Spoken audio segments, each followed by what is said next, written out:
Hello, for today's video, magluluto tayo ng lumpiang Shanghai. So, ilalagay natin ang grind pork, i-add natin yung grind carrots, then optional lang yung patatas. Ayan.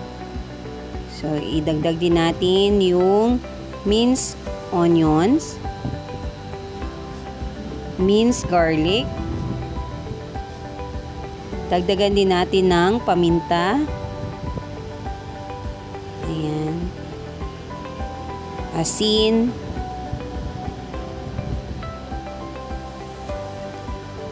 To taste. Mag-add din tayo ng 1 egg.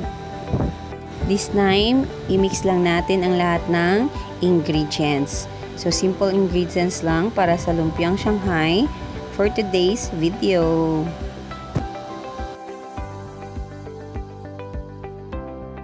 Ready na ang ating ingredients. So, simulan na natin ang pag-wrap ng ating meat. This time, i-wrap na natin. Ayan, tatansyahin na natin yung laman para sa wrapper, para magkasya. Then, para sa lock sa dulo, ayan, gumamit lang ako ng water. So, paulit-ulit lang natin na gawin yan hanggang sa matapos. So, make sure lang natin habang tayo gumagawa, malinis yung ating mga kamay. Ayan. So, i-fast forward na natin.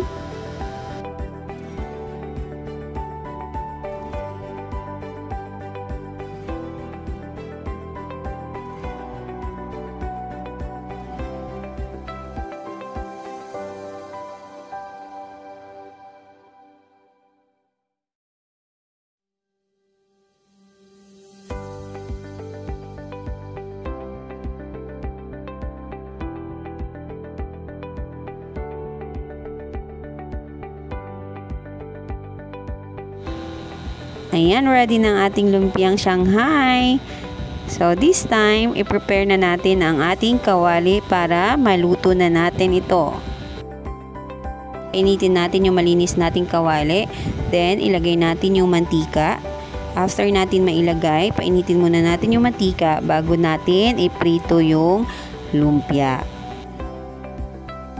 Mainit na ang ating mantika. So, simulan na natin ang pagprito. Hayaan lang natin maluto ang ating lumpia gamit ang katamtamang apoy hanggang sa mag-golden brown na ito. Ayan. So, baliktarin lang natin hanggang sa maluto. Hanggang sa mag-golden brown na ang ating lumpiang Shanghai. So, ibig sabihin, luto na siya. Ayan. Pag ganyan na po yung mukha. Then, ilagay natin siya sa strainer para ma-drain po yung mantika. Ayan guys, luto na ang ating lumpiang Shanghai. So, tikman na natin.